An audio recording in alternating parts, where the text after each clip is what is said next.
Guys, may limon po tayo dito na binabad sa tubig.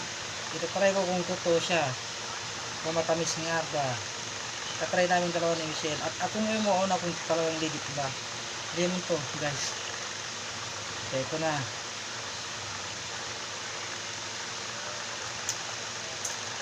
malamis. Tingnan mo isa dito, pakita mo sa video kung anong kari mo.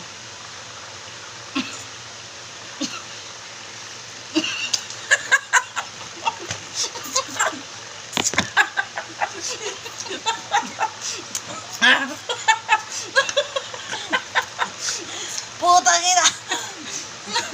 Alaksang! Ayun guys, Ang tapol ko natin to.